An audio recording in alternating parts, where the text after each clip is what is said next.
What everybody wants. Wouldn't you like to have a magic phrase that would stop arguments, eliminate ill feeling, create goodwill, and make the other person listen attentively? Yes? All right. Here it is. I don't blame you one iota for feeling as you do. If I were you, I would undoubtedly feel just as you do. An answer like that will soften the most cantankerous old cuss alive. And you can say that and be 100% sincere, because if you were the other person you, of course, would feel just as he does. Take Al Capone, for example. Suppose you had inherited the same body and temperament and mind that Al Capone had. Suppose you had had his environment and experiences.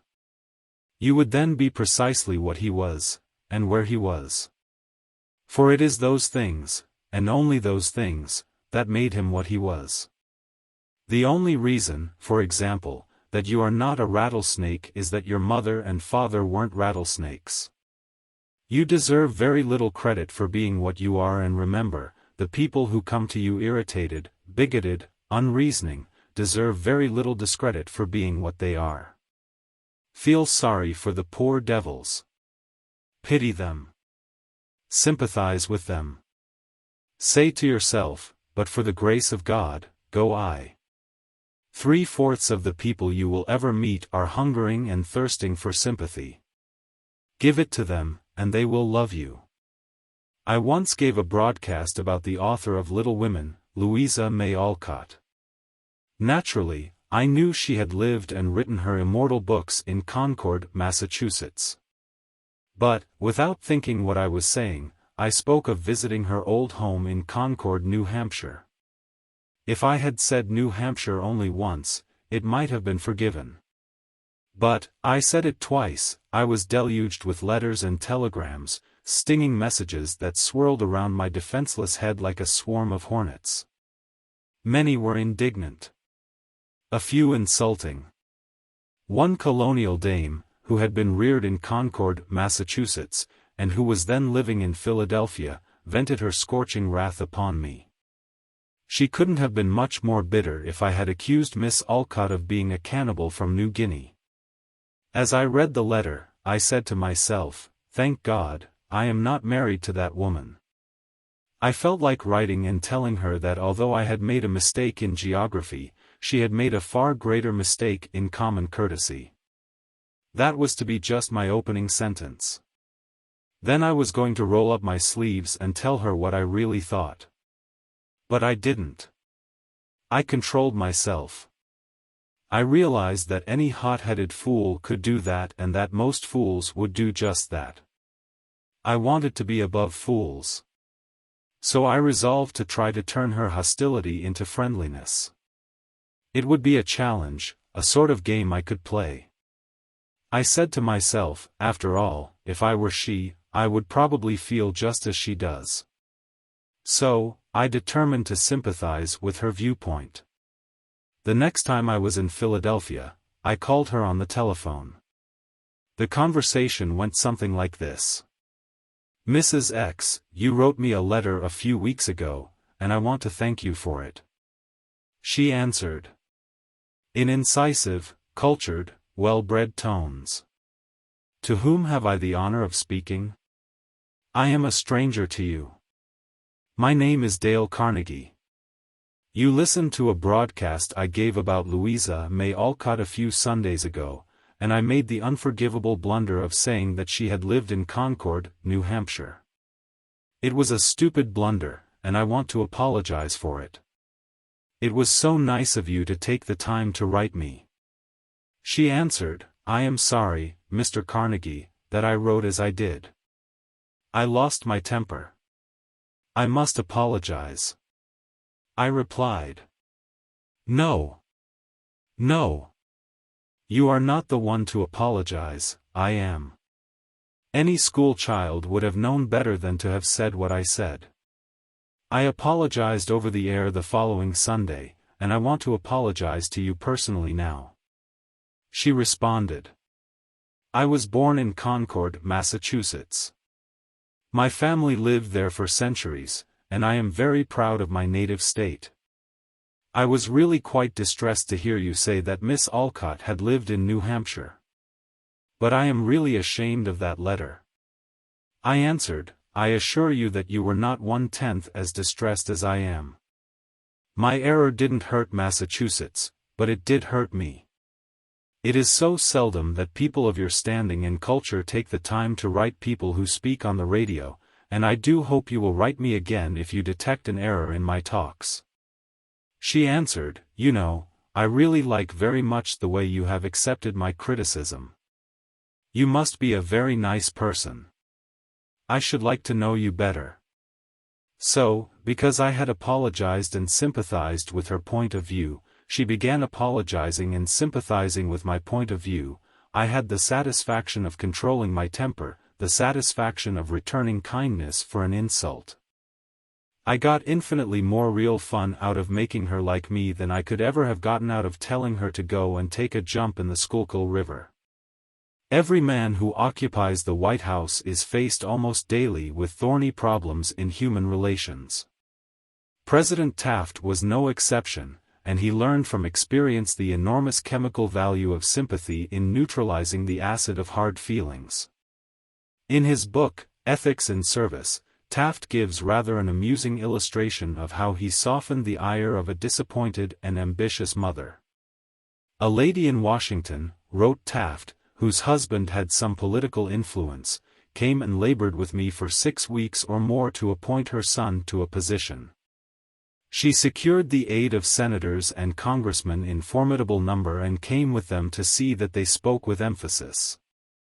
The place was one requiring technical qualification, and following the recommendation of the head of the bureau, I appointed somebody else. I then received a letter from the mother, saying that I was most ungrateful, since I declined to make her a happy woman as I could have done by a turn of my hand. She complained further that she had labored with her state delegation and got all the votes for an administration bill in which I was especially interested, and this was the way I had rewarded her. When you get a letter like that, the first thing you do is to think how you can be severe with a person who has committed an impropriety, or even been a little impertinent. Then you may compose an answer. Then if you are wise, you will put the letter in a drawer and lock the drawer.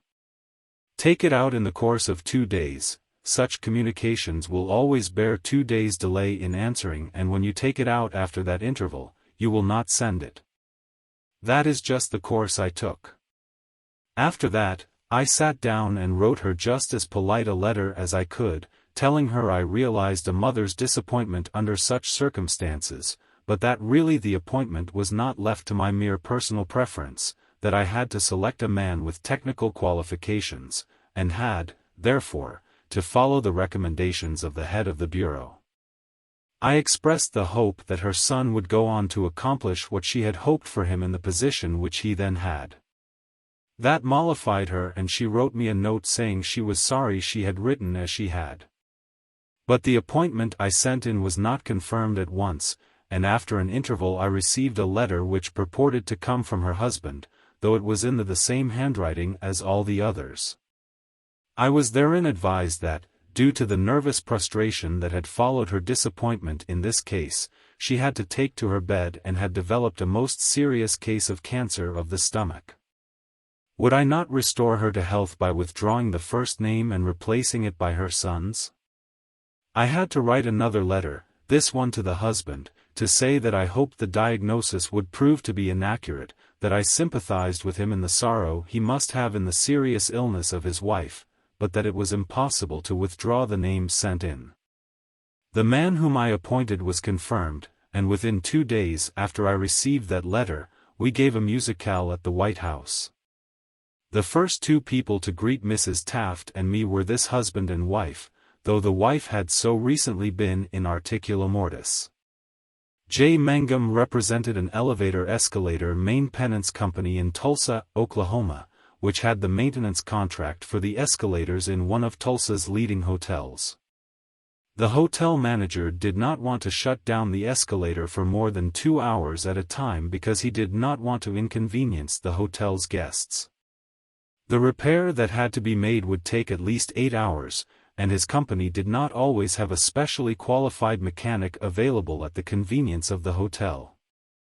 When Mr. Mangum was able to schedule a top-flight mechanic for this job, he telephoned the hotel manager, and instead of arguing with him to give him the necessary time, he said, "Rick, I know your hotel is quite busy and you would like to keep the escalator shutdown time to a minimum.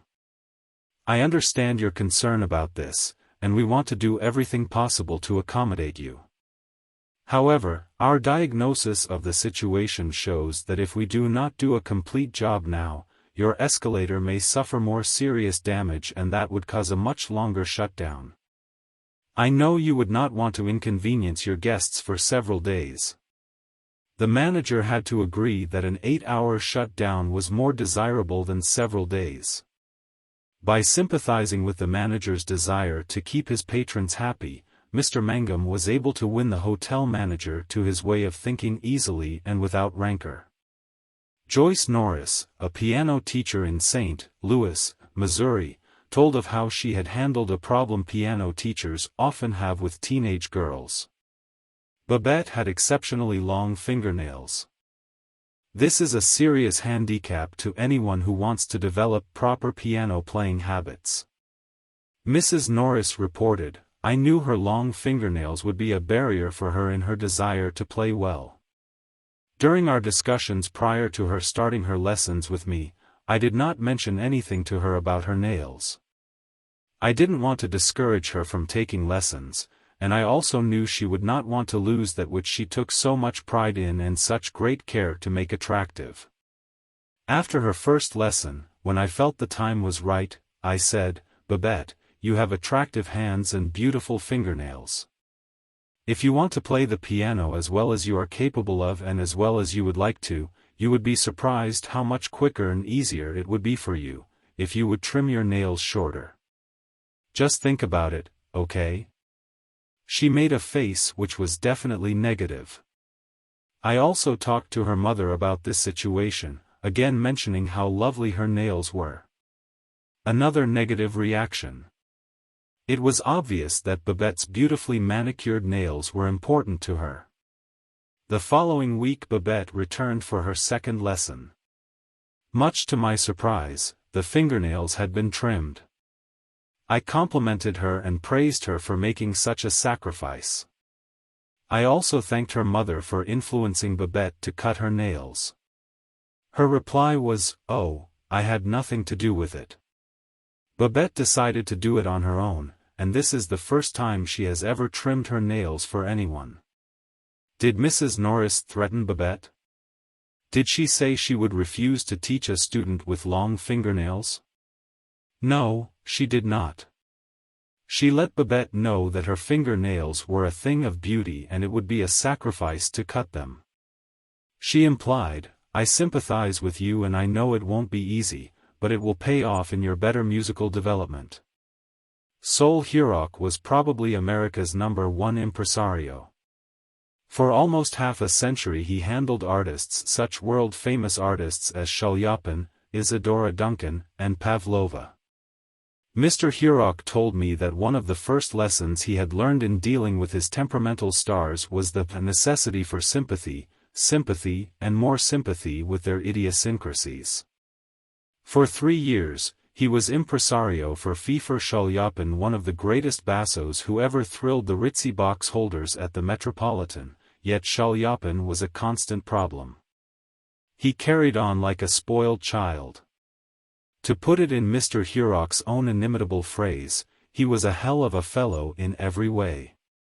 For example, Chaliapin would call up Mr. Hurok about noon of the day he was going to sing and say, "Sol, I feel terrible. My throat is like raw hamburger. It is impossible for me to sing tonight." Did Mr. Hurok argue with him? Oh, no. He knew that an entrepreneur couldn't handle artists that way. So he would rush over to Chaliapin's hotel, dripping with sympathy. "What a pity," he would mourn. "What a pity. My poor fellow.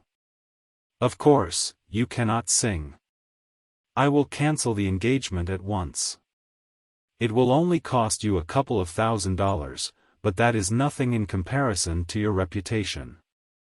Then Shalyapin would sigh and say, perhaps you had better come over later in the day. Come at 5 and see how I feel then. At 5 o'clock, Mr. Hurok would again rush to his hotel, dripping with sympathy. Again he would insist on cancelling the engagement, and again Shalyapin would sigh and say, well, maybe you had better come to see me later. I may be better then. At 7:30 the great basso would consent to sing, only with the understanding that Mr. Hurok would walk out on the stage of the Metropolitan and announce that Shalyapin had a very bad cold and was not in good voice. Mr. Hurok would lie and say he would do it, for he knew that was the only way to get the basso out on the stage. Dr. Arthur Gates said in his splendid book Educational Psychology, sympathy the human species universally craves. The child eagerly displays his injury, or even inflicts a cut or bruise in order to reap abundant sympathy. For the same purpose adults show their bruises, relate their accidents, illness, especially details of surgical operations. Self-pity for misfortunes real or imaginary is, in some measure, practically a universal practice. So, if you want to win people to your way of thinking, put in practice. Principle 9. Be sympathetic with the other person's ideas and desires.